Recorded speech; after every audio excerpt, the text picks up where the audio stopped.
Welcome back. Today we are going to work on the infinity infrastructure required to enter the UAV tier. Completing the relative quest was easy, but I think we are still not ready for the next tier. There are a lot of things we should fix in our base before going on. Starting from our lack of fuel. After fixing that, AE2 still doesn't have enough power for high-speed item transfers. But, instead of a better power plug, I think it's time to craft the neutronium energy cell. And that reminded us that we should probably fix our AE2 cable mess.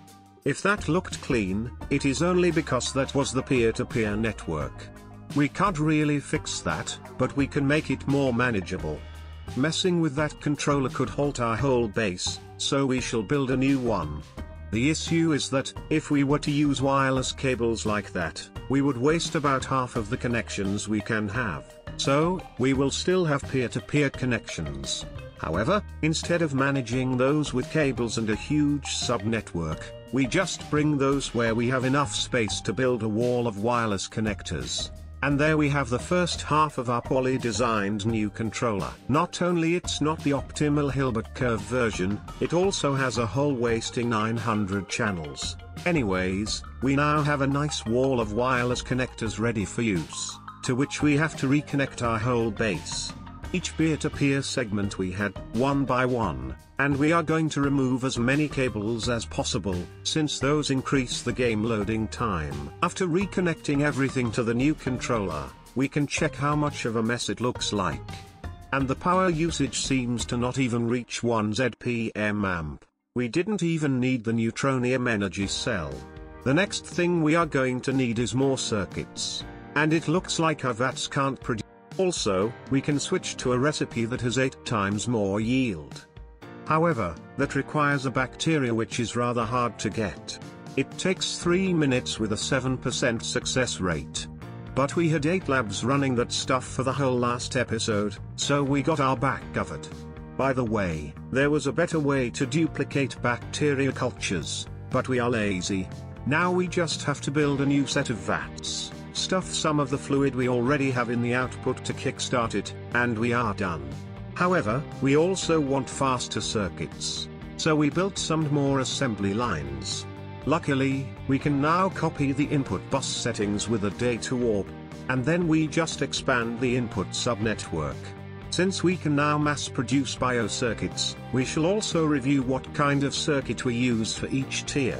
Making bio stuff with that recipe used quite some infinity and we run out of it. So we made 3 more space mining modules with a filter to only gather that stuff. To provide the computation, instead of making 3 more computers, we expanded the old one and added a network switch to split the computation between the 6 mining modules. And, of course, our ore processing plant couldn't keep up with a single mining module, so we overclocked it further. And we added a bunch more. Crafting all of that stuff clogged our extruder and our wire mill. But, instead of improving our extruding capacity, we instead worked on a proper component assembly line. This will save materials and skip most of the extruding part. Also, doing this will free a lot of space from our general purpose assembly lines. That machine looks really cool, but we will make it vertical to fit a single chunk. But this machine could not keep up with our needs, so we overclocked it a bit more. Just to the point where it uses as much as one of our blast furnaces. Speaking of which, after fixing the pollution issue once forever, we shall also upgrade. Once we have enough to match our power generation, we notice that our battery won't act as a buffer any more than the laser connectors do. So, after getting a CPU with 160 million capacity and 8,000 cores, we start working on a better battery. Crafting such a thing will take a lot of time, but, instead of waiting, we can use that time to improve our base. The first thing that got clogged was our mixer. So we started working on some extra mixes that will share the same inputs. And we pushed those a little bit more. Next, our EBF stopped working due to lack of organesson. So we built a couple more matter fabricators. And, only after the build was complete, we realized that we could have pushed for a double overvolt. Or maybe we should have added even more energy hatches. We should do more testing next time. The next thing we notice is that our cable covering machine is slow. This machine for sure does not lack speed. What it lacks of is polyphenylene sulfide sheets. Those are passively produced by one of our oldest chemical reactors, which is still running in HV. Luckily, we had a ZPM cable close by, which can make it go 200 times faster. The next bottleneck is electrum. Here the issue is the speed at which we send it to the furnace. 1000 items buffer is simply too small. So we upgrade to an input crafting buffer, and, by the time we complete the operation, we can already see how many items has been queued up inside it. But it shouldn't take too much to complete the task for our current furnace.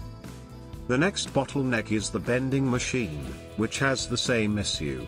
And it was also having issues with the output. That is due to the buffer limitation of the bus, which can be increased with a storage cell. Now it can unleash its true potential. The next thing we notice is crystal sock.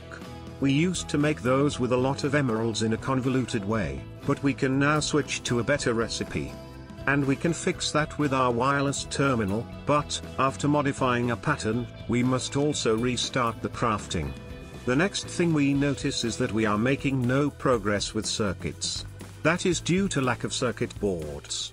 After inspecting our PCB factories, we remember that we do not have the perfect overclock upgrade and that nanites will make those work 10 times faster at best, so we change plan and revert back to using LCR.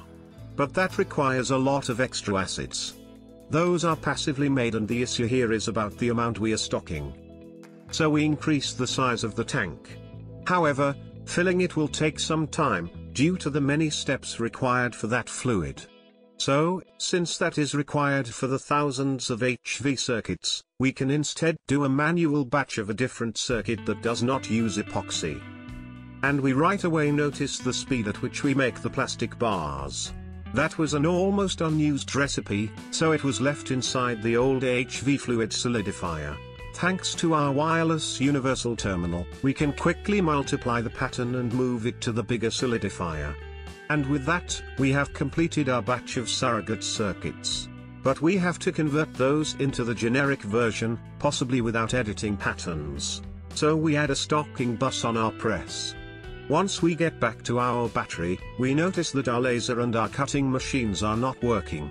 That is due to lack of extreme temperature treated water.